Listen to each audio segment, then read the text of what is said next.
Imagínate esto. Sales del trabajo, te dejas caer en el sofá y empiezas a deslizar el dedo por las redes sociales, como quien no quiere nada. Hasta que, de pronto, aparece tu artista favorito. Gira mundial, una semana, tu ciudad. Y entonces sucede algo curioso. Dejas de ser una persona racional. Te conviertes en un cuerpo con prisa. Corres, haces clic, introduces los datos de tu tarjeta con una fe casi religiosa y esperas unos segundos. Silencio. Pantalla en blanco. Y de pronto, confirmado. Ya está. Has pagado. Eres uno de los elegidos.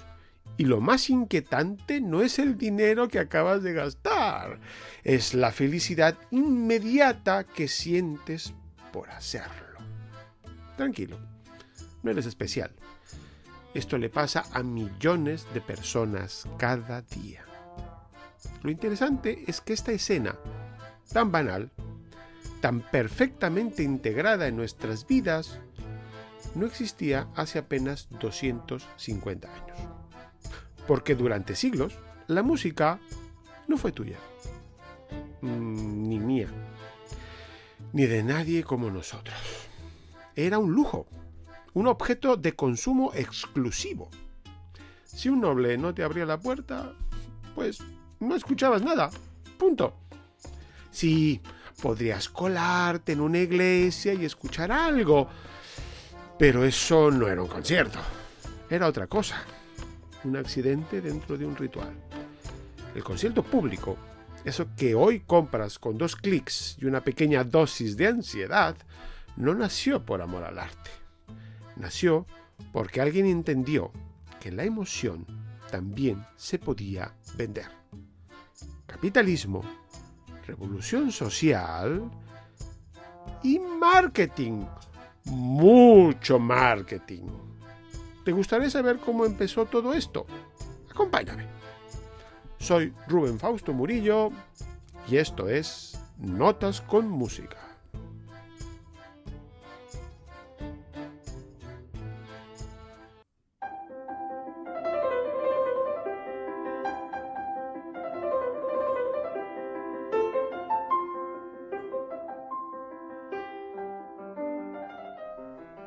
Amigos, un gusto tremendo volver a estar en este Notas con Música, que reinicia su andadura, detenida hace ya unos cuantos meses. Reemprendemos este proyecto tan querido por todos nosotros con un programa, un tema realmente interesante, ¿no? El nacimiento del concierto moderno, que como apuntábamos en la introducción, pues en el siglo XVIII, en Europa, y por extensión en todo Occidente, si tú querías acceder a la gran música, pues tenías que ser invitado por quien la controlaba, los nobles. Tenías la posibilidad de tener acceso a la música, sobre todo en los servicios religiosos. Si en turno, en la localidad en la que tú vivieses, había un gran maestro, pues tendrías acceso a música verdaderamente excelsa. Pero bueno, comprenderéis que esto no siempre era así. Al final, de lo que venimos a referirnos es que la gran música, hasta ese periodo histórico, me refiero a más o menos la mitad del siglo XVIII, fue casi de uso exclusivo de la nobleza. Era quien la pagaba, quien la generaba y para quien era un servicio más, un servicio como podía ser pues el de la limpieza o el de la comida, etcétera. Muchos de estos nobles no tenían el más mínimo aprecio por los grandes músicos que tenían a su servicio. Pero, de repente, aparece un nuevo factor, una nueva clase social que ha ido paulatinamente subiendo en prestigio social, que son los burgueses. Comerciantes, abogados, médicos, gente con estudios y con un bagaje cultural y sobre todo cada vez mayor el financiero, que empiezan a apostar fuerte porque quieren no solo el reconocimiento social que lo han ido ganando con el paso de los años, sino que también quieren controlar y dictar el decurso de la vida cultural en toda Europa. Y esto sucede sobre todo en una ciudad, y no es extraño que sea en esta ciudad, me refiero a la ciudad de Londres, que para efectos de la música se constituyó literalmente en lo que ahora entenderíamos como la Silicon Valley de la música. ¿Por qué digo esto? Porque en Londres había libertad de prensa, había ausencia de censura real y una clase media riquísima, que, repito, quería apostar fuerte, quería controlar bajo su gusto lo que se produciría en la cultura en general, en la música en este caso en lo particular. Y ahí aparecen en escena una nueva figura en el escenario, que son músicos emprendedores, músicos empresarios que apuestan su capital en una nueva y muy arriesgada empresa. En particular, es muy importante mencionar a Johann Christian Bach, el hijo menor, el último de los hijos del gran Johann Sebastian Bach, que después de vivir una buena temporada en la ciudad de Milán, se traslada a Londres y encuentra muy buena acogida, tanto en la corte como en el gusto del público londinense, y él, aliado con otro socio de apellido Abel, fundan los conciertos Van Bach-Abel, que es el primer gran ciclo de abono de conciertos públicos. Estos burgueses que tienen mucho dinero pueden pagar este nuevo producto de consumo. Este es el cambio de paradigma. La música había sido hasta ese punto un servicio más, y ahora se transforma en un producto de consumo que la burguesía puede y quiere pagar. Esto hace que los músicos, estos músicos empresarios, se arriesguen, pongan su propio capital en alquilar salas y en pagar músicos para dar paso a este nuevo paradigma en la manera en que se va a hacer y se va a disfrutar de la música en Europa.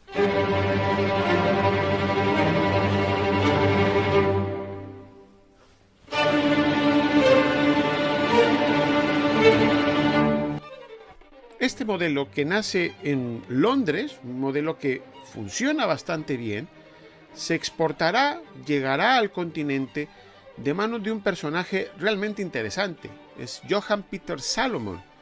De origen alemán, es un violinista muy competente que decide incursionar en el mundo de los negocios y se convierte en lo que podremos ahora nosotros entender como un manager empresario, que una buena mañana se planta en la puerta de la casa de Franz Joseph Haydn en Viena y lo contrata para hacer una gira a Londres.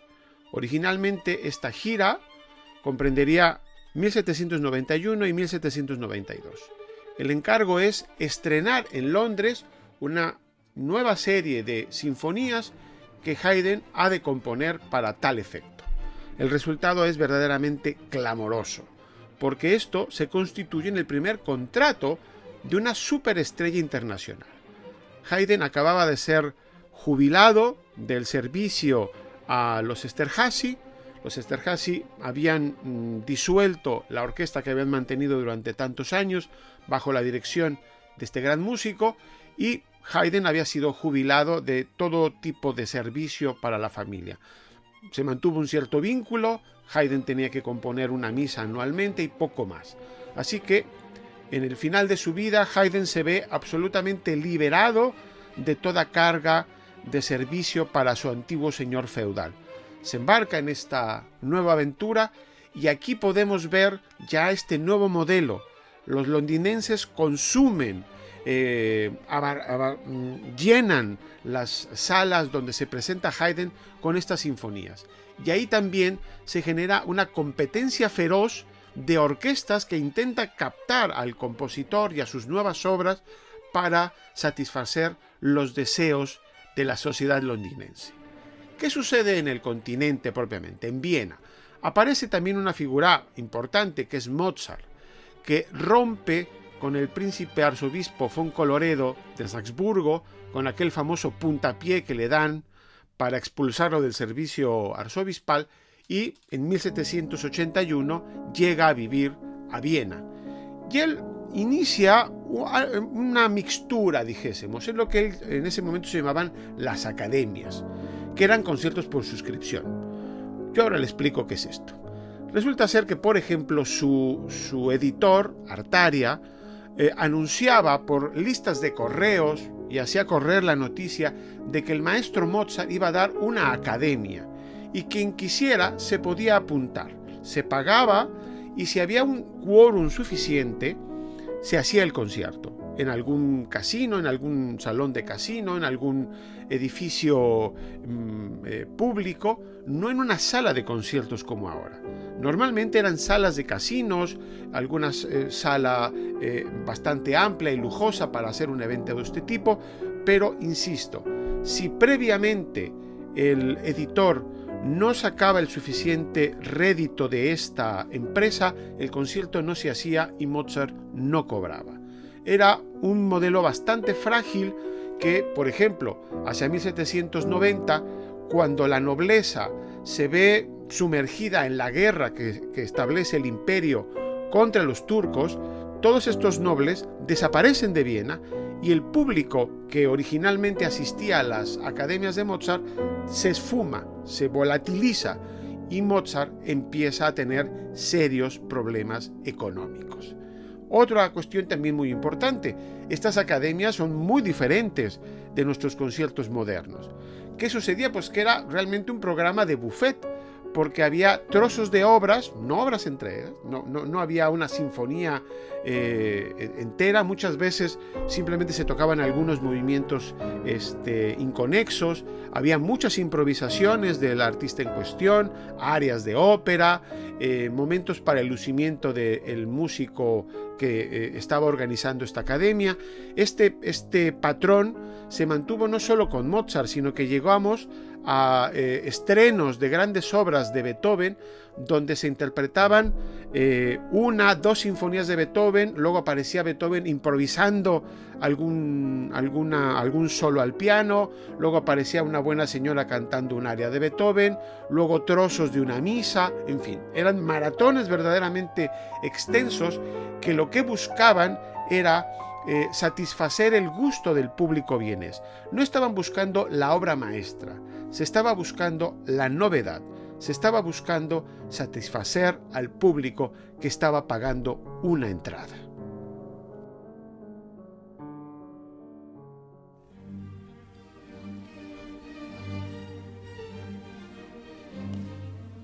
Esto dará paso a un nuevo periodo en este proceso.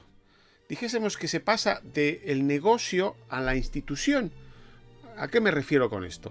En el continente, en particular en Alemania y en Austria, después de este periodo de conciertos verdaderamente kilométricos, donde artistas de la talla de Ludwig van Beethoven estrenan sus sinfonías mezcladas con arias, etc., esto sobre todo, repito, en Alemania, en Austria, nacen las sociedades filarmónicas que asumen la promoción de una orquesta y de una temporada de conciertos. O sea, ya no son músicos o empresarios los que promueven estas iniciativas musicales, sino las ciudades las que mantienen las orquestas. Un ejemplo muy preclaro puede ser la ciudad de Leipzig.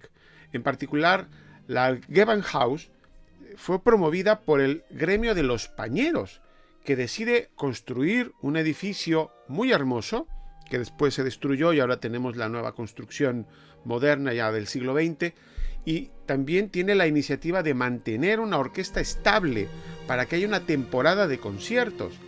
Por ejemplo, otro, en Viena, la ahora tan célebre y prestigiada Filarmónica de Viena nace de una asociación, de una sociedad de amigos de la música que promueve, que filantrópicamente al inicio promueve la organización de conciertos, de pagar a unos músicos para que se organicen, para que se haga una temporada y se promueva el nuevo arte musical.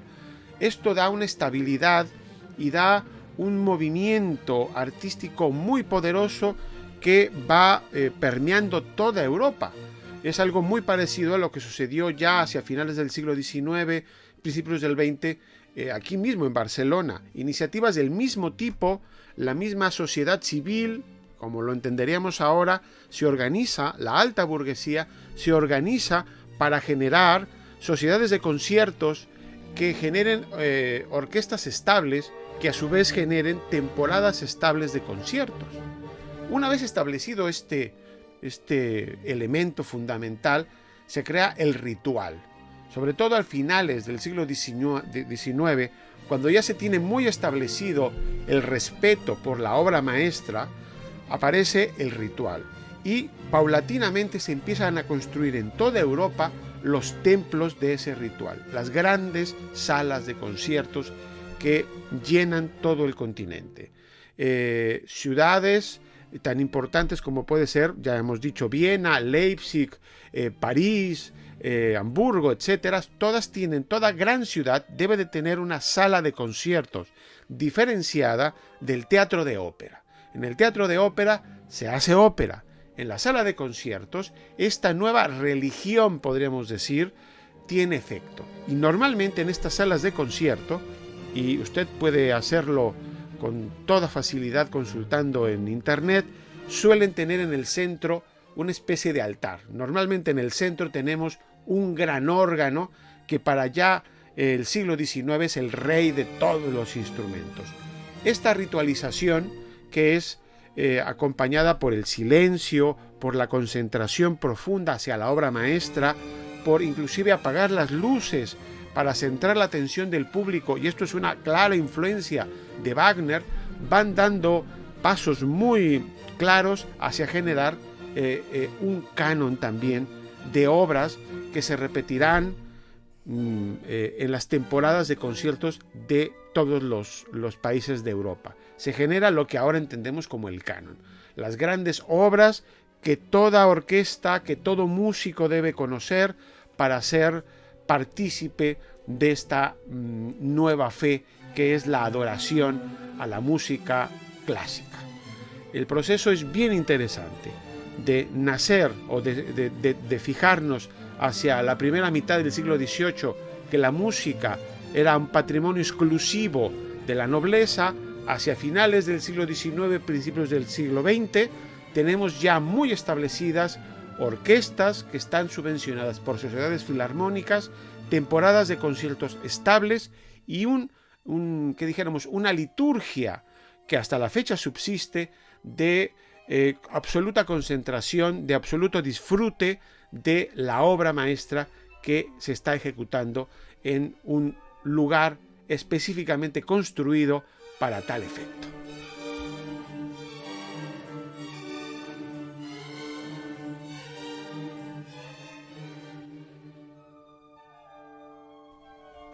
Si tuviéramos que resumir un poco todo lo que hemos estado hablando estos minutos, podríamos decir que el concierto moderno es hijo de la ambición, de la visión de músicos como Johann Christian Bach, del genio creativo de músicos como Wolfgang Amadeus Mozart o Ludwig van Beethoven y del olfato comercial de Salomon. Hoy compramos una entrada por internet de forma anónima, pero el mecanismo del espectáculo público del que disfrutamos ahora se inventó hace 250 años en las calles de Londres. Esto es Notas con Música y yo soy Rubén Fausto Murillo. Espero escucharlos en la próxima emisión de este podcast. Un saludo.